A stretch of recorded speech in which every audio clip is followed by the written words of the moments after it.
আজকে আমি তামিলনাড়ুতে ঘটে যাওয়া ছোট্ট একটা ঘটনা নিয়েই বলছি। এই যে ডক্টর এনাকে দেখতে পাচ্ছেন, ডক্টর অঞ্জুগা। আজ এনাকে আমরা হারিয়েছি। না, কোনো পেশেন্ট পার্টির আক্রমণের জন্য এনাকে আমাদের হারাতে হয়নি। এনাকে হারিয়েছি বা ইনি আজ আমাদের মধ্যে নেই কারণ ওনার যখন আজ ডেলিভারি হচ্ছিল তো উনি তখন মারা গেছিলেন। কারণ হিসাবে জানা যাচ্ছে যে পোস্টপার্টাম হেমারেজের কারণে বা ডিআইসির কারণে উনি মারা গেছেন। ইনি ছিলেন একজন assistant professor, department of obstetrics and gynaecology, এবং ওনার ডেলিভারি হচ্ছিল কিন্তু ওনারই মেডিকেল কলেজে এবং ওই ডিপার্টমেন্টে যারা স্পেশালিস্ট প্রফেসর ডক্টর ছিলেন ওনাদের হাতে।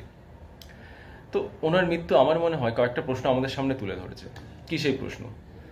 প্রথম কথা, উনি ডক্টর ছিলেন, তার মানে উনি নিশ্চয়ই হেলথ সম্বন্ধে অনেক কনসিয়াস ছিলেন বা কনসিয়াস হওয়া উচিত ডক্টর হিসেবে। কিন্তু সত্যি কি ডক্টর ফিল্ডে আমরা আমাদের হেলথ সম্বন্ধে কনসিয়াস হতে পারছি? আমরা অন্যদেরকে হয়তো অ্যাডভাইস দিচ্ছি এক্সারসাইজ করুন, পর্যাপ্ত ঘুমন, কিন্তু আমরা কি সেই সময়টা করতে পারছি?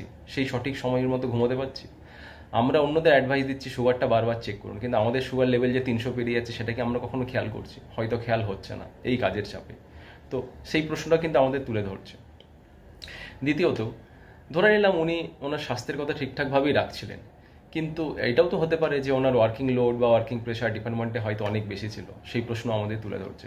তৃতীয়ত, অনেকে যে প্রশ্নটা করছে, দেখো ছবিটা তোমরা দেখতে পাচ্ছ, এটা হলো ওনার বাড়ি।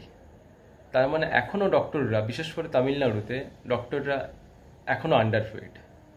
ওকে, অর্থাৎ উনি যে পোস্টে আছেন সেই পোস্ট অনুযায়ী সেই মতো স্যালারি হয়তো এখনও দেওয়া হয় না। আর চতুর্থ কথা, যেটা সাধারণ মানুষদেরও জানা দরকার, দেখুন দেখুন ইনি তো একজন মেডিকেল ফিল্ডে ছিলেন, ইনি একজন ডক্টর ছিলেন এবং ওনার ট্রিটমেন্ট একজন বেস্ট ফ্যাকাল্টির ডক্টরাই কিন্তু করেছিলেন। তা সত্ত্বেও পেশেন্টকে কিন্তু বাঁচানো যায় না।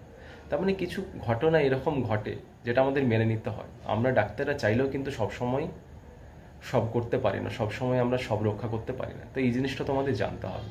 ওকে, তো যারা স্টুডেন্ট রয়েছে আমার বা যারা এই ভিডিওটা দেখছো, তারা ভিডিওটা শেয়ার করো, সাধারণ মানুষের কাছে পৌঁছে দাও। সাধারণ মানুষ যাতে এই জিনিসটা বুঝতে পারে ডক্টরের গায়ে হাত তোলার আগে, যে হ্যাঁ, ডক্টরদের কিন্তু সব ক্ষেত্রে দোষ থাকে না, কিছু জিনিস ঘটে যেটা কিন্তু আমাদের হাতেরও বাইরে থাকে। এই জিনিসগুলো আমাদের মেনে নিতে হবে সবাইকে।